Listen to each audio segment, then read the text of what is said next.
two, three.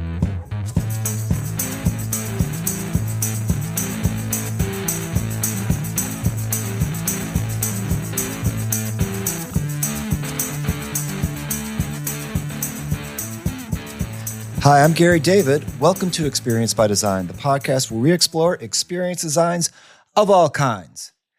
This past weekend was quite the weekend for Nordic skiing in the United States, if you didn't already know, and I'd be shocked if you did already know, but if you're a Nordic skiing fan, you definitely know. The World Cup visited Lake Placid, New York, and I was there along with 14,000 plus other spectators to take all of the pageantry and all of the events in. We saw some of the biggest names in cross-country skiing take to the line and race in the snow and even the rain on the last day, and the diehard supporters were out there watching the events in the rain because it was a very special weekend, as I'll get to. And as an avid Nordic skier, it was awesome to see it all happen in a location that I have skied as well. I've skied on this course, although much slower speeds than when they were doing this past weekend. One of the main attractions and one of the reasons why the weekend was so special was it featured the retirement of Jessie Diggins, who is the greatest Nordic athlete ever to come out of the United States and perhaps the greatest winter sports endurance athlete out of the United States. Her legacy, however, goes well beyond the Olympic medals she has won and the world championships she has won. When she talks about her career and her impact, she focuses much more on the culture that she helped to create on the US Nordic ski team and the larger impact on skiing and especially youth skiing. She's been very open about her struggles with eating disorders, her struggles with mental health, and really trying to be an open book about the humanity of skiing and the humanity that she brings to this event. One of her trademarks, for instance, is wearing glitter on her cheeks during the races. And at the event, hundreds, if not thousands of people, including very young people, were also wearing glitter. And I should mention this also includes adults who are wearing glitter. There was a glitter fest at Lake Placid, New York at Mount Van Hoevenberg. And while perhaps glitter is a small symbol to some outside of skiing and Nordic skiing culture, it does speak to how the outcome of the race is not the only thing that Jessie was focused on or that she was considering or worried about. It symbolizes the joy of participating in a community with others who share the passion you have for this activity. And even though her results were not top of the podium, she carried through with a smile on her face because she recognized the culture that has been created, and it was a celebration of that culture. On her legacy, for instance, she said the following, quote, "I think the team is going to be just fine without me. And I feel like that's how I know I did my job. There is so much leadership coming from so many people because this team is filled with individuals who have put their heart and their energy into the team and who spend time thinking about how can I make this team better? Not just what can I get and how can the team help me, but how can I make sure that we succeed? And I think that is why we succeed," end quote. On this point of leadership, on today's show, I want to welcome Dalmo Cirne to Experience by Design podcast. Dalmo wrote the book, The 4 Streams of Leadership, Transform Yourself into an Overachiever Manager. In this book, he talks about how being in a position of leadership doesn't prepare you, in fact, for being a leader. People often are promoted into leadership positions because of their technical competence, but that doesn't translate into effective leadership. We talk about the overtaxing of middle management when placed into these positions and how it impacts those who are reporting to them. We discuss the concept of leadership and the importance of understanding and managing different streams in an organization, including downstream, upstream, and side stream, which involves interactions with peers in other departments. Dalmo examines the nature of leadership, agreeing that while organizational hierarchy is necessary for making difficult decisions, true leadership is demonstrated through actions and behaviors rather than just a position. Dalmo highlights the significance of understanding one's own motivation for seeking roles, contrasting those who are naturally drawn to leadership with those who seek it for external recognition or financial gain. Finally, in keeping with how I started out this introduction, we do have some conversations about the properties of snow, including heavy and wet snow in New England versus light and fluffy snow in Colorado. And what better time to talk about snow than with the advent of spring but with the reflections of the career of Jessie Diggins with her retirement and the emergence of the next generation of Nordic leadership for United States cross-country skiing. Hope you enjoy the conversation.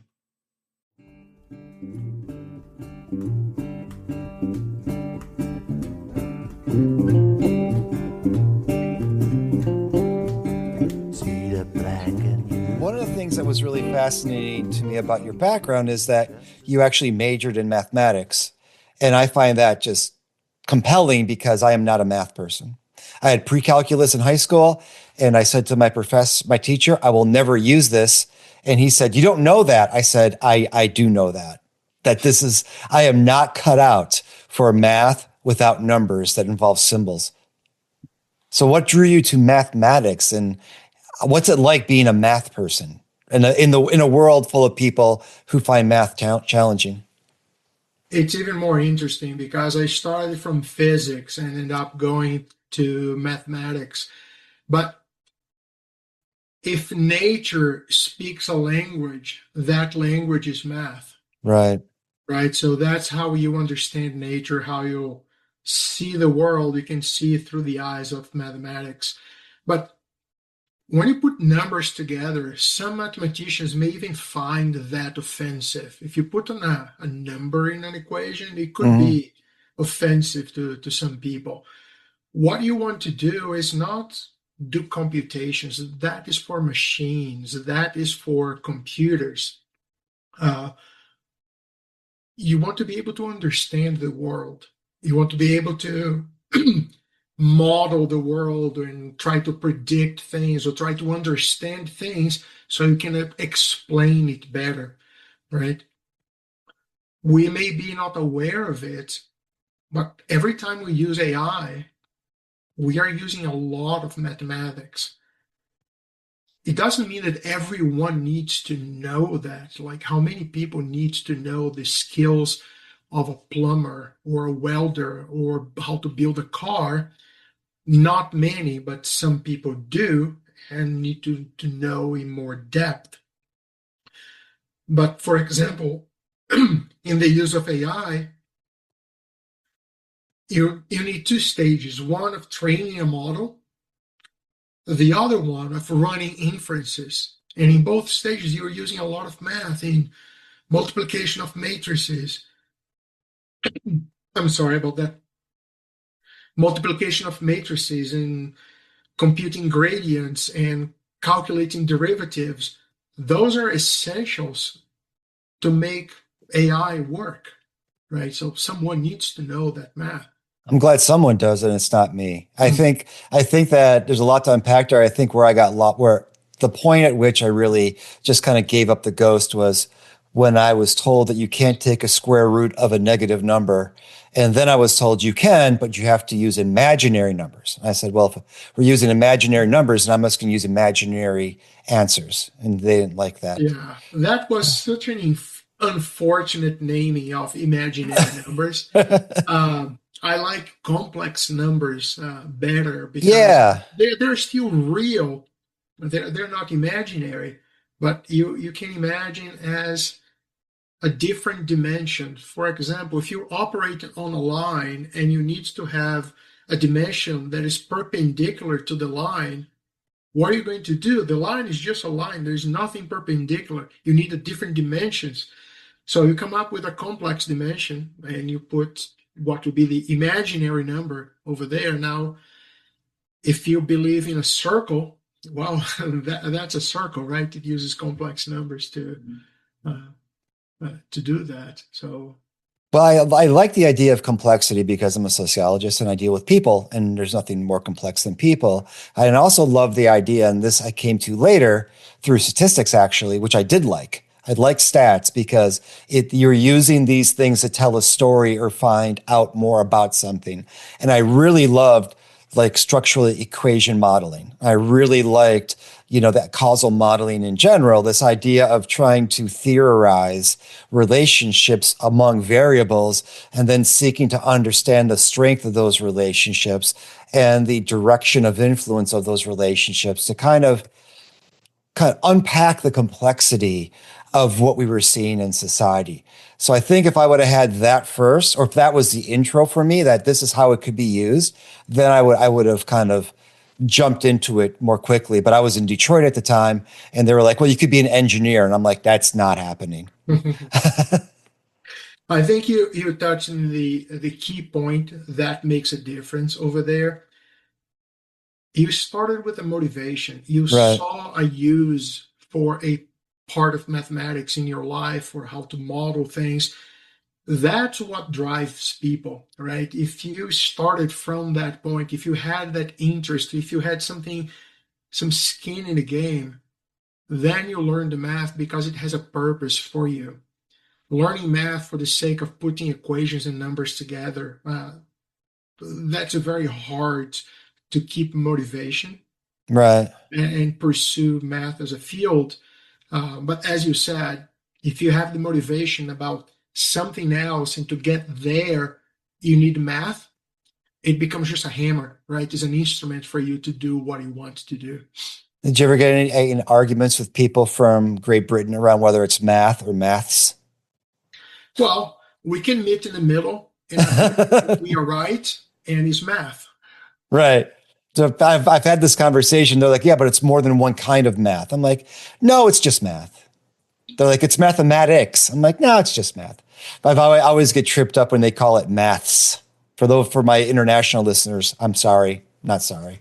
It just is one of those things. But I can't, trying to imagine the applications, the learning of it without the application as a thing about motivation also reminds me kind of about a lot of the leadership stuff you've been writing on, right? It's like, what's the motivation to become a better quote unquote leader? Is it that you're going to get promoted, you're going to get recognized, you're going to treat people better, they're going to respond to you, all of the above? I guess, that's a more of a general musing, but also what drew you to start, writing about leadership and talking about leadership when you have this embedded background knowledge in mathematics and physics. I mean, physics is another class I never had, honestly. So anybody who majored in physics, I'm equally amazed by. You touched a very, perhaps a foundational point is why do you want to be a leader? Right. That's one of the questions I have in the book. What is your motivation? If you want to be a leader because you're going to make more money, or if you want to get the recognition, are those powerful forces to keep you motivated, to keep you going for the long run? And I'm not sure if the answer is yes. Right.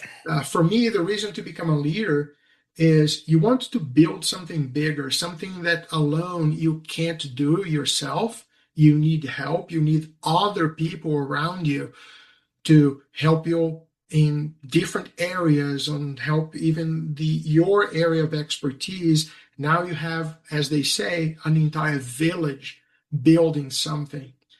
That is more of a legitimate reason for becoming a leader rather than, oh, I want to have the spotlight. I want to, uh, well, you come up with reasons to do that. It is Right. very important in knowing yourself. Why do you want to become a leader, right? That incentive, that motivation will be reflected across time, right? Over a long period of time, it may be good and keep you going, or it may backfire and make you burn out. One of the things in academia that we often joke about is you never want anybody to be department chair who wants to be department chair because it's a job that no one in their right mind would want because it takes away from doing the work of being an academic, being a scholar, being a researcher, whatever it is, that it's administrative work, which is why we didn't get into this business. So I guess part of the academic impulse is to be suspicious of those who seek leadership because their motivations might come into question because no one who's sane would seek to be a leader in that capacity. And I don't mean to besmirch administrators, but Mhm. it's just this idea of, is does someone seek to be a leader versus those who end up in positions to be leaders? Yeah, yeah. And again, it goes back to the motivation. Even if you want to be a leader, do you have that other driving force saying, hey, I need to be in this position because I want to get, and you come up with your destination, your goal. It's a, you can understand the legitimacy of leadership in those cases, right? It comes down to being able to explain why are you either seeking or why are you in a position of leadership. If you can explain that, if it's a solid foundation, you can understand and you can trust those people, you can follow those people where they're taking you or where they aspire to go. On the other hand, if it's purely transactional, it Right. becomes harder to follow those leaders. And it also kind of speaks to, and be curious your thoughts on this, that leadership is not a position in a org chart or hierarchy. Leadership are actions that one takes and behaviors that one does that makes one seen as a leader. You know what I mean? That you can have a position in an org chart, which puts you at the top of, having others be reporting to you. Being first or being at the head does not make you a leader. It just puts you in a, position vis-a-vis where the other people are situated. What makes you a leader is what you do in the whatever position you're in. It is both, but I'm going to disagree a little bit with you. You can disagree a lot of it too. That always makes it more interesting. All right, let's disagree. So here's where I think that a position in the org chart also makes sense. Okay. There is a reason for that, right? It's not just what you do. I agree 100%. Your attitude, your actions, that speaks about what you do and being in a position of leadership. But also the hierarchical nature in an org chart is necessary because hard decisions or unpopular decisions will never be made by consensus. If you don't have the hierarchy, you need to assemble people and vote for something, you're not going to be able to come up with the right decision. For example, imagine a struggling project. It's not just a project. There are people working on that project, right? There's capital deployed to that project. There's a whole set of complex variables associated with that product, right? There's a lot of complexity. But if the project is struggling and you decide to pull the plug and no longer invest in that project, there's a very hard decision to make. No one's going to make that decision lightly, but a committee will inevitably make the wrong decision. They will probably vote for the project to continue, even though it's against everyone's best interest.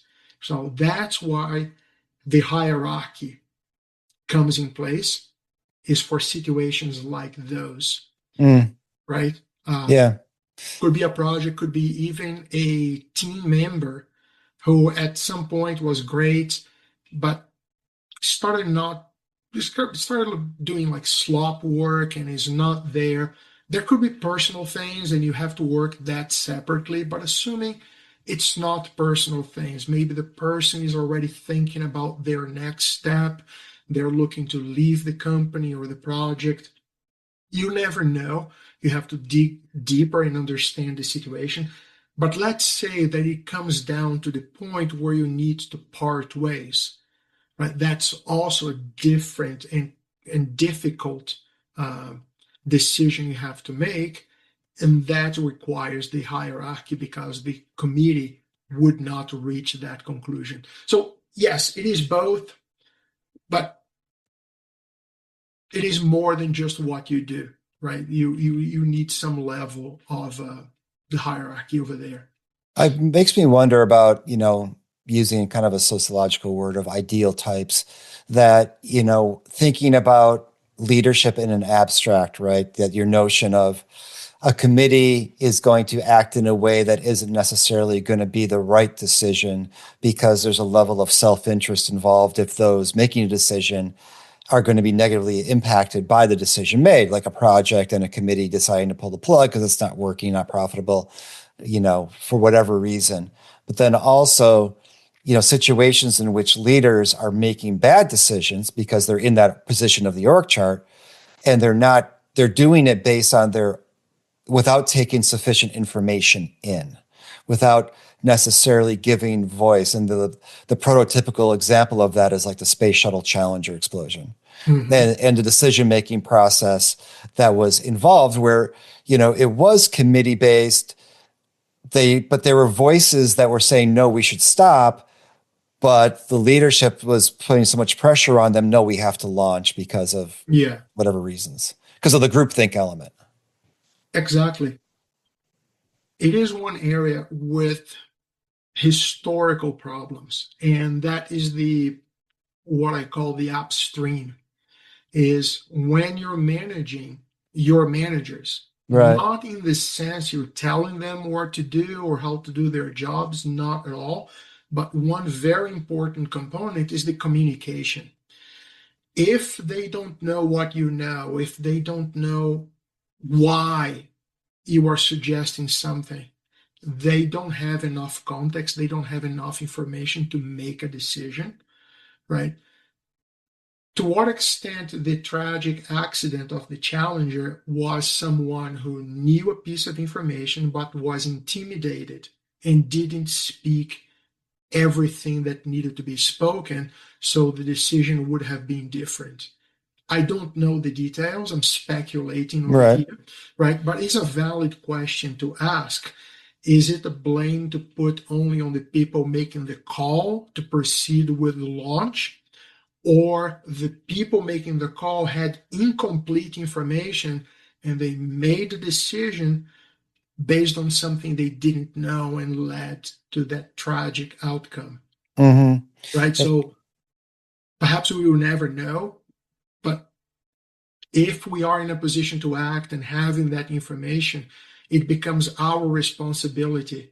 Doesn't matter how intimidated you are by leadership, it becomes our responsibility to communicate that, or otherwise it's abdication of your job, right? And there's, makes me also think about environments or cultures in which people do not feel, as you referred to, do not feel safe in expressing in an unfiltered way information or their perspective or their concerns, which is why I think, ironically, in some military organizations, they have after action reviews where, regardless of rank, people are able to speak freely Mm-hmm. about what they thought went well, what they thought went wrong, what they thought could be improved, and general feelings about how a training mission or an actual mission went. It's the dropping of rank, it's the reduction of that hierarchy that allows people to feel free to express themselves in ways that they might not otherwise when rank does matter, when the hierarchy is present in their conversations. Yeah, any system that lacks a feedback loop, it's prone to errors, right? Because you don't know if what you're doing is right or wrong. So you just assume that everything I do is right. You think, oh, I have the Midas touch. Anything I touch becomes gold. So, but that happens because you miss that feedback loop. You mentioned how in the military they flatten the organizations for those periods of review. Many companies, private companies, they think they have a feedback loop, but it's incomplete. How many times have we all been in the process of a performance review? Right. It usually only comes top down, is your manager reviewing you. Very few times it is the group reviewing the manager or the manager's manager reviewing that and having that skip level. It is such an important part of the cycle that is often absent, Right. because the result of that is the feedback loop breaks. You don't get to know what you need to know. Not even the fact of being a good person or bad person, we even can take that out of the equation. If we even give the benefit of being a good person, but without that signal of the feedback loop, inevitably we all make mistakes because we just assume that anything and everything we're doing is right. And so And what What was your motivation for all? I mean, this is, I would assume you might have majored in like organizational behavior here, given the depth of knowledge and the extent to which you've been thinking about these things clearly in the book that is coming out, in March. So what was the motivation for really digging into all of this in such a deep and thoughtful way and putting words on paper about it? Yeah. So this is a decade in the making. It's coming up in March. It looks like an overnight thing happening. Uh, yeah, but the overnight took 10 years to come to fruition. Initially, I wanted to do something bigger. I couldn't do it all myself. That's when you have the motivation to start building a team and hey, let's get together and build something. I'm going to open a parenthesis over here and talk about Lawrence Peter. He Okay. became very famous because in 1969 he published a book called The Peter Principle. It's an excellent book, and I'm not doing justice over here to the book. I'm oversimplifying, but he argues that you get promoted to a level where you become incompetent. And I'm arguing differently.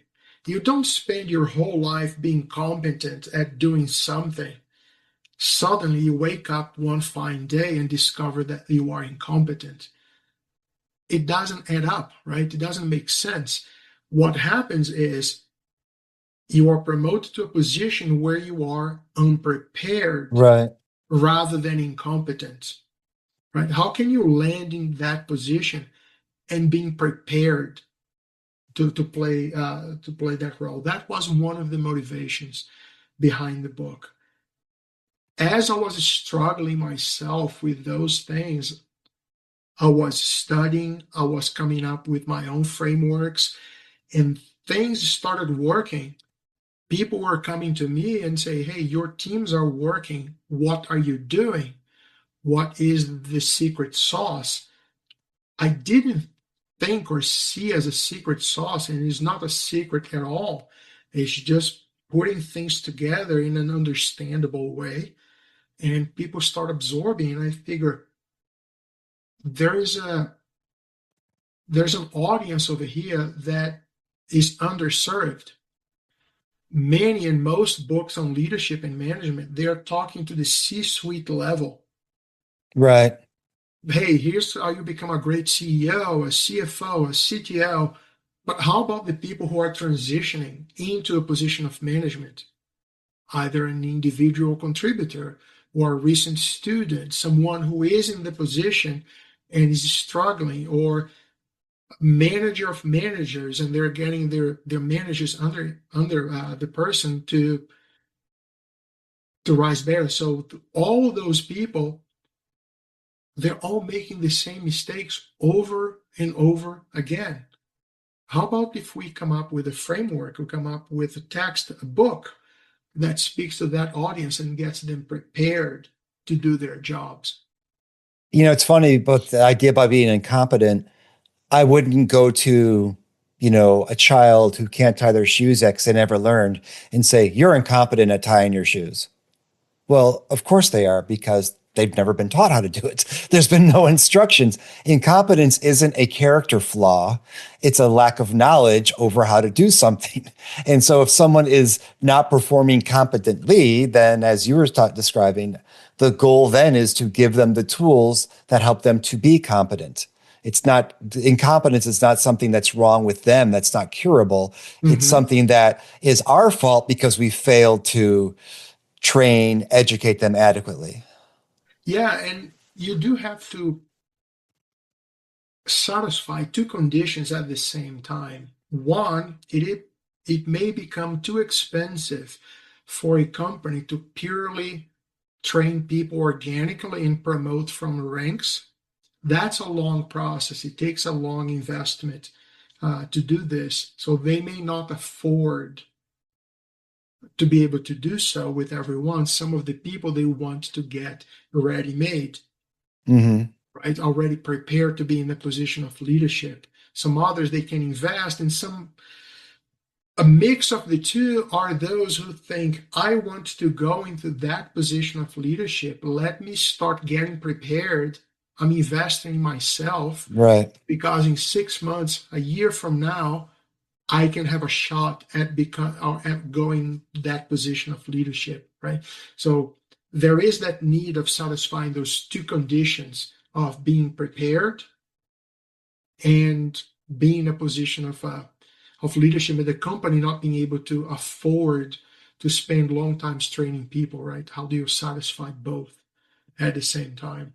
It's one of the ironies is that one of the probably the at least at our school where I teach, one of our biggest majors is management.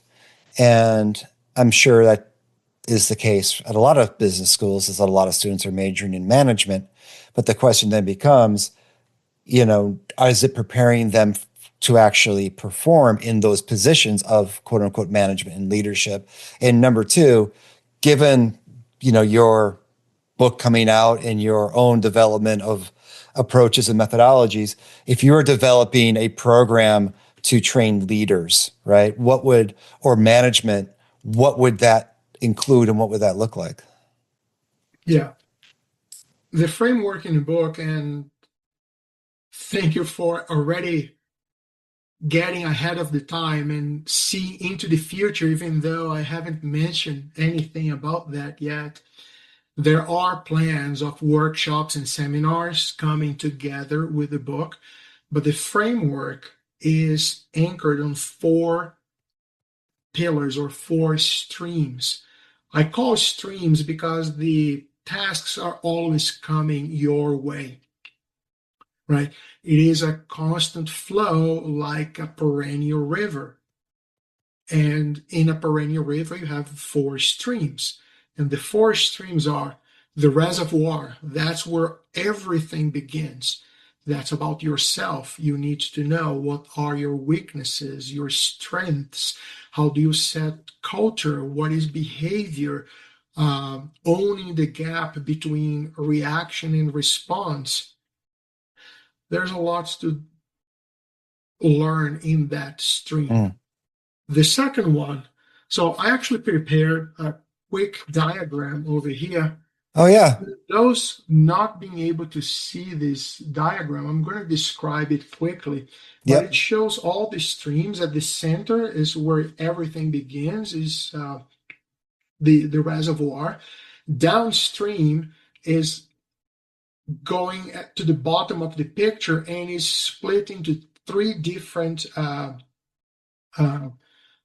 branches. You managing your team, you're managing projects, and you're managing operations, right? That's perhaps where you're going to spend most of your time because you're building a project. That is the whole purpose of getting together and being that position of leadership, right? Right. You need a team around that. You need operations, how thing works together, right? Then you have upstream, and you start going up over here, and you see there are a few areas over there as well. In upstream, you need to know how do you communicate with your upper management? It's an area we discussed that before. Communication breaks down. You Right. can even argue of saying, "Oh, I don't have any upstreams. I'm the CEO of the company." And I'll argue, well, don't you have customers? You're Right. accountable to them, right? Stakeholders and so on. There are ways of and expectations for you to do work upstream. Last but not least, you have side stream. You're not working on your own. You have peers on product management. You have people on legal. You have people on sales, and the list goes on and on. As you build a product, does it need to meet compliance? You have to work with legal. It needs to be sold, right? There has to be a message around the product that's working with marketing. The product definition itself, with a product manager, you're going to be working with them to come up with features and scope and timelines for delivery. Uh, so you're not working in a vacuum in any of those streams, but knowing that they exist, knowing what are the expectations and what is to be delivered around all of those. It goes beyond academic coursework and it gets closer to the day-to-day of how things Right. are done, how the process actually, how the machinery actually works. That's why the lessons in the book are applicable immediately. You don't have to wait to figure out when I'm going to apply those. You see the direct relations between the the explanations and the applications immediately. One of the things just reminds me of, I was trying to describe to a class what was meant by office politics.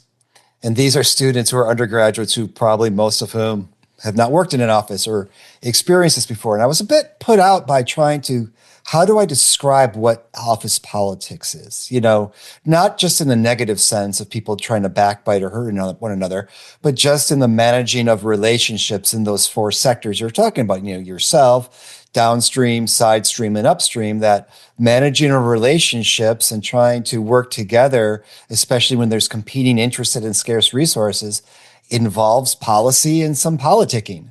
And how does one prepare adequately for that, whether you can teach it or whether it's something you just have to experience, and then hopefully in experiencing it can develop tools for dealing with it and dealing with it in a productive, healthy way and not a way that is destructive and causes you angst and anxiety over, you know, where you work. There is a one element of politics that needs to happen, but it doesn't have to happen with the negative connotation, which is communication, right? The communication still needs to happen, Right. but here's where it breaks down and it becomes the negative aspect of politics versus legitimacy in leadership, right?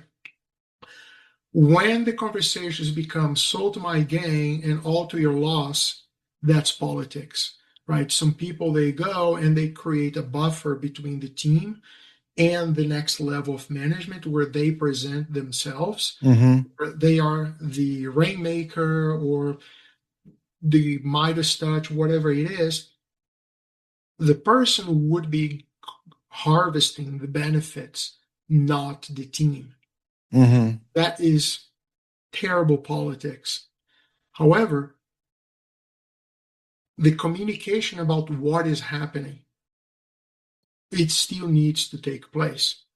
That communication, for example, if you presented a demo of a product, there are two ways of doing. You can present it yourself, invite no one, or you can invite, for example, one person from your team. You don't have to invite everyone. You can rotate people. Perhaps the next level of leadership, they don't want everyone on the team to join because it could become too crowded and Right. you not be able to talk about everything. But no one would oppose to bring in one person. Now you're demoing the product, you're presenting things. Someone may be driving the computer or talking about a specific feature that was done. So the communication has to happen. How it happens makes the distinction between legitimate leadership and communication and politics, right? There's a dynamics. I wrote an article about it not long ago. You see, let's say, professional grifters. They usually are working in groups or usually two people, where one person is focused on pleasing the boss going up. They talk about grandiose visions, they present slides that are magnificent, and so on. And the second person needs to create a buffer between the two so they keep the team at bay. They're always giving them busy work, they're always in the bad mood, for example, or they never praise, they always put the team in check and create that space Mm-hmm. between the two of them. Those are like professional politics in companies, right? Usually, what they do, they grow together because they know of this symbiotic relationship. It is very, very common to see Hmm. happen. You need to identify those people. It's very hard to deal with them. Perhaps the best advice would be find a different organization in your company or a different company. It's a situation that is very, very hard to deal with. Yeah, it's one of those we welcome you to find opportunities elsewhere situation. It reminds me, not the grifter part, but the communication part reminds me of a college president I once had. And he was an interesting guy because he wasn't necessarily, well, number one, he was from upstate New York, but number two, where you're from, but number two, he was not necessarily the most gifted speaker in the world in terms of being charismatic oratory, but he always felt very authentic.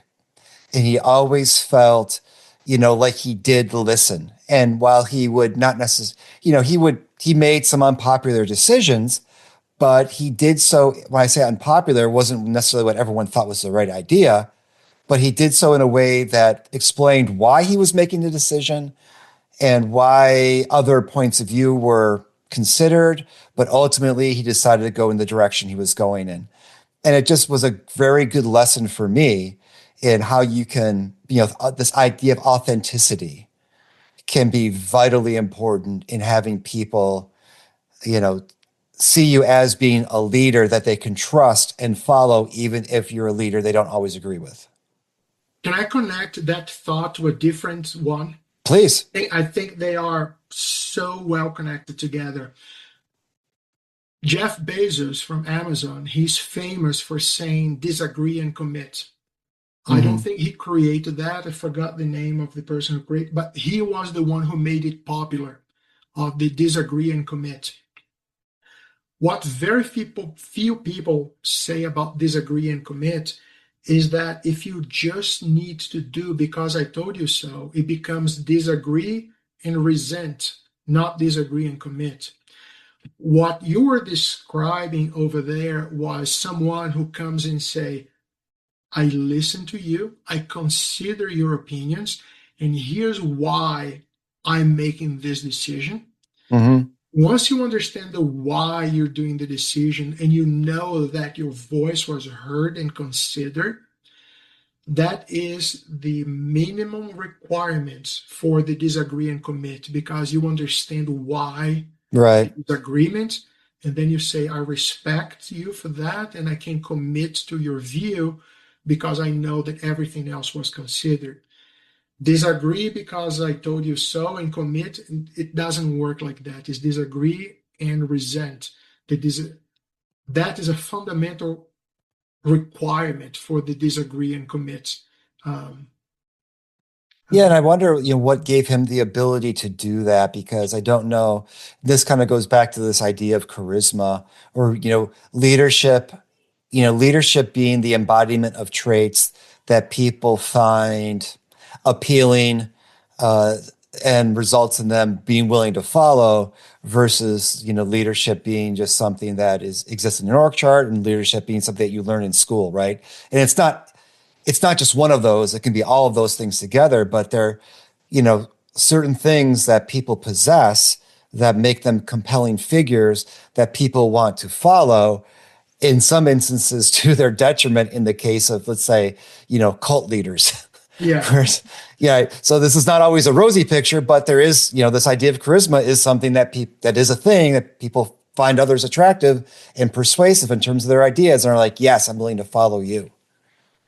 and there is also the fact that wisdom only comes with age, Oh, that's the truth, isn't it? right? Oh my So God. someone like that who comes and is able to explain, I don't know the whole story, but I'm going to venture to say that he perhaps wasn't like that always.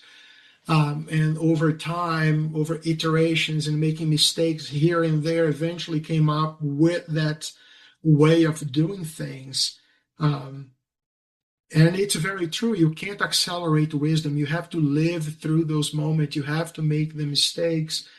Um, yeah, wisdom comes from from that, right? It really only comes with age. Will AI help us accelerate wisdom? Can I write AI a is a prompt for that? database. What's that? AI is a database. Knowledge is not wisdom. Knowledge is knowing that tomato is a fruit. Wisdom is knowing not to put a tomato in a fruit salad. Wow, that's good. Did you make that up? I've heard from someone else, but I think We'll attribute it to you. you you can own it for the purposes of this conversation. Yeah, I mean it's I joke about, can I write a prompt that will make me be wiser, right? And the misnomer of these databases being intelligent, which yeah, is we interesting can go back to branding. the feedback loop, right? Yeah, In building knowledge, in building wisdom, you need that feedback loop. If you only absorb information, you're not applying, you're not doing, the feedback loop is missing. I think that is also necessary for wisdom. So if you're only absorbing, you write that prompt and you're ingesting that information, you're not experimenting with it. There's a missing element of the feedback loop. I don't know if it would be possible to become wiser. More yeah. knowledgeable, yes, but wiser, I don't know. And some people just, I mean, it feels like they never can get wiser because they lack the feedback loop, right? That there's a lack of, going back to your chart, that core piece of self-awareness, know thyself. That if you can't reflect honestly on your own actions and see the limitations or see the areas of that's needed for improvement, then it's impossible to get wiser because you're never learning from those mistakes or those missteps. Absolutely. And which is not an easy thing to do, especially in a situation where, you know, whether it's a personal quirk of being resistant to self-acknowledgement of mistake, or whether being trying to put on a face that, I can't show that I made a mistake, otherwise people won't trust me, or I'm the boss, so therefore I have to appear always right. Any of those things can harm that feedback loop and create impediments for becoming wiser in future decision making. Yeah, but that would not be wise in itself, not admitting Right. a mistake or saying I don't know, because it puts you in a very fragile position, right? If you cannot say I don't know, it's complicated, right? Managers and leaders, they're not an infinite well of wisdom. They're humans just like us. They Right. can't know everything. If you can't acknowledge that and say, "Hey, I will figure out. I will get back to you later," you, you miss that opportunity for growth. And I think, one of the things I tell my students and even my children is one of the most powerful things that you can utter is I don't know. Right? Yeah, That the fact that I recognize a lack of knowledge in a particular space, and also recognize that I need to improve my knowledge in that space so that I can become better equipped to respond to queries or opportunities related to that space. That if I, this Zen saying of it's better to be an empty glass than a full glass. If you don't acknowledge not knowing, then you can never be in a position to recognize the opportunity for knowing. yeah. Um, it is not a sign of weakness. Right. uh, Acknowledge that you don't know.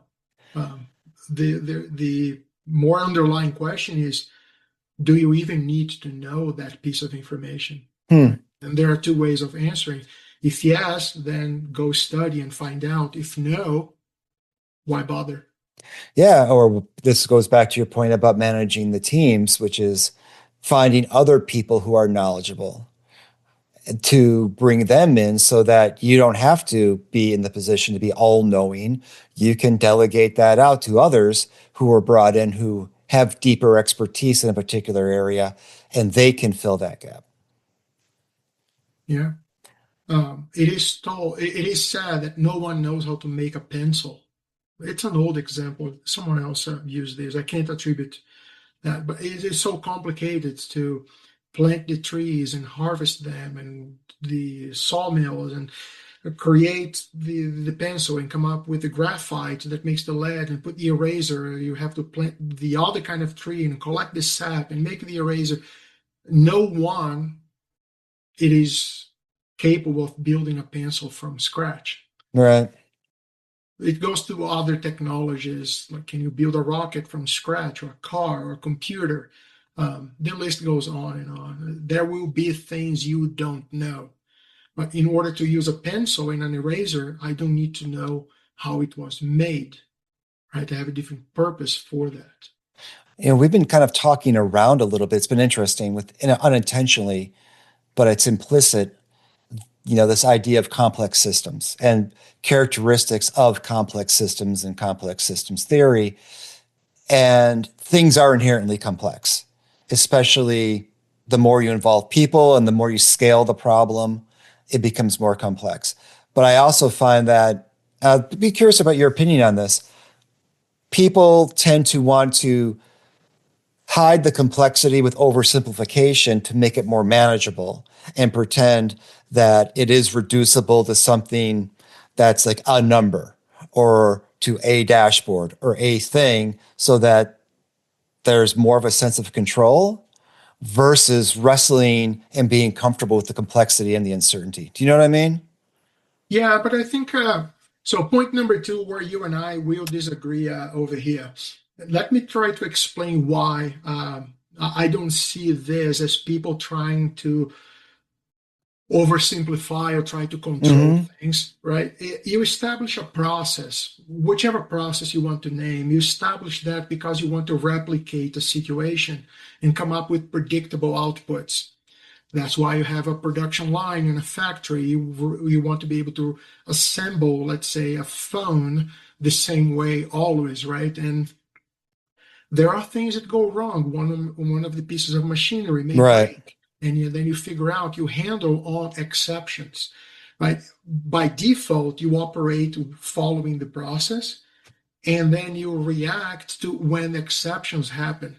That is that simplification is necessary for you to run a business. Otherwise, Mm-hmm. one, you would not be able to replicate results. And two, they will be so chaotic. How do you explain this to people? To the result is your phone would vary tremendously. Ones would come with like superb quality, Right. others would be completely unusable, right? And you don't want that to exist. So one of the reasons of bringing processes and modeling the world around us is to create that set of the environment of set of tools, of circumstances where you produce predictable results. Then you're left to deal with the exceptions as they happen. Right. Otherwise, it becomes too chaotic for you to manage anything. But it kind of reminds me of, and this goes back to your math point, even stats. I remember when I was learning stats as an undergraduate, my teacher said, and this, as opposed to what my students think, we did have computers back then. When I was an undergraduate, that my professor was like, even though you can do this calculation through a computer, you need to understand what is involved in it, right?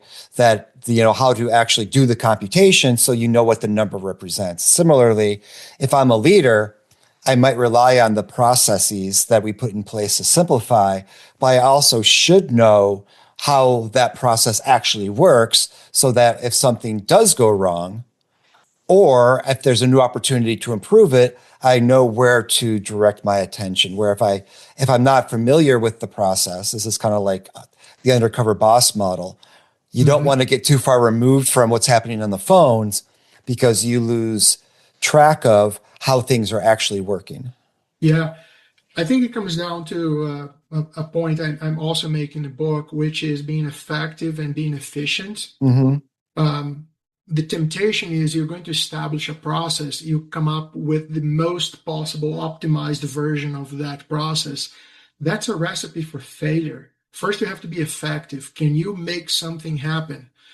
Only after that something is happening or the process is established is that you can refine and become more efficient, right? First, you necessarily must be effective.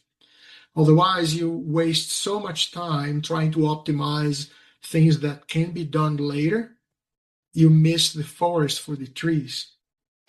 Yeah, one of the faculty I used to work with, actually do research with, was a professor of information and process management. It was always having interesting conversations with him around, setting up processes that are repeatable, where you're reducing error defect and trying to, or as you said, over time, making it more efficient, whether through improved tools or refined, skill in the people who are part of the process.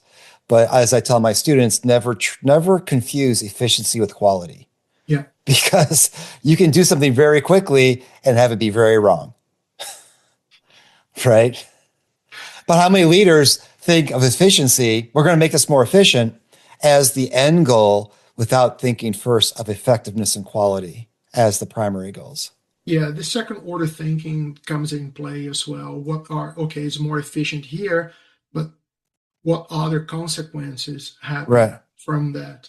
Um, yeah, it can go wrong in a million different ways. That's why being effective first is a mandatory condition, and only later Mm. you iterate to make it more efficient.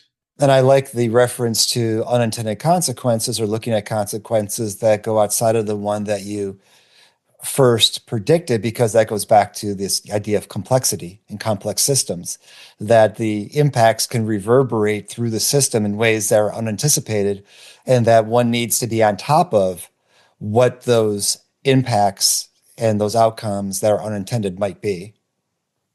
Yeah, no,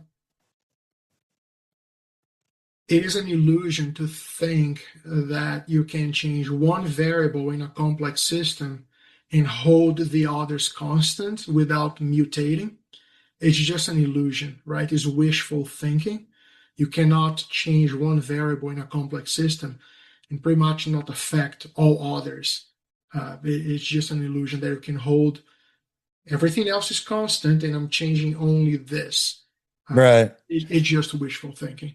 Well, it's kind of interesting how we kind of come back around to the first things we were talking about, which is around this idea of mathematics and modeling, right? That it kind of, It is the language nature speaks. this is a language nature speaks, which is why when I'm listening to nature, I don't understand what it's telling me, because I don't speak that language very well. So the book is coming out in March. What's the name of it, if you have a name? It does have a name. It is called The Four Streams of Leadership. Okay. The Four Streams of Leadership. And do you have a book cover? Yes, we do have a book cover. It's to be revealed very, very soon. It's going to be a beautiful book cover. Is it going to have streams on it? It does not. Oh, that seems a Um, little bit too obvious, though. I'm going to find something over here. This is the tentative. I wasn't actually prepared to show you this, Well, this but is I think I this can is a share breaking with you. story. Yeah. I think I can share with you. I'm just getting on my phone over here. This Oh, it's lovely. is what it's going to be looking like. Very close to this. Yeah, it's got like a little We're approaching final art. Yeah, I like that. That looks great. I mean, what's it like to see your name on the title of a book cover? It's not about seeing my name on the book, is who are the people who will benefit from the book, right? Right. This is about paying it forward. It's not about me, it's about how many people who are unprepared to be leaders today can be prepared tomorrow, and they can be helped in this journey using the book or a seminar. It's about creating that situation where if more people are prepared to be leaders, we have better companies, we have better products. The cascading effect is much, much bigger than whatever name shows on the cover. Well, I appreciate that. And that just kind of goes back to the systems theory, is kind of having this broader cascading impacts of individual acts having broader reverberations that lead to greater positive outcomes for an increasing number of people, like ripples of a pond, going back to the streams. Mm-hmm. Yeah. It goes back to math, nature, and water and streams. All goes back to nature, and we're just trying to decipher it using math. Well, I appreciate you taking the time to talk about your upcoming book and your approach and the various elements that you have identified and just sharing your experience and your knowledge. This has been a fantastic conversation.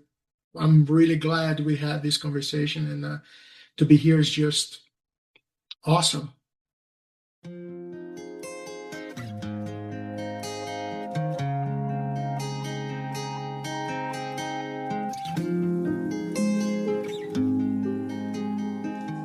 I want to thank Dalmo Cirne for joining me to talk about supporting management to become leaders, the 4 streams of leadership, mathematics and motivation, and also snow. You can find out more about his work, his book, and connecting with him directly in my links in the show notes. As always, you can share feedback at feedback@experiencexdesign.com. And if you want to subscribe to join the EXD community to stay on top of all the EXD news, head over to experiencexdesign.com, provide your email, and be in the loop. And who doesn't want to be in the loop? I know I do. I wish I was more in the loop, but what can you do? Take what you can get. And as always, while you're over at the website, you can buy me a coffee to help defray the cost of the podcast. Anything you give is a vote of confidence in the content that I bring you now every week, and I really do appreciate it. And please remember to keep me in mind for any corporate event, training, keynote, or other kind of happening where you want someone to talk about experience design. If you're interested, shoot me a message at gary@garyconnects.com or DM me through LinkedIn. Happy to chat about how I can help you spread the good news about experience design. And with that, as always, remember to be kind, be safe, be well, and be here for the next Experience by Design. Bye.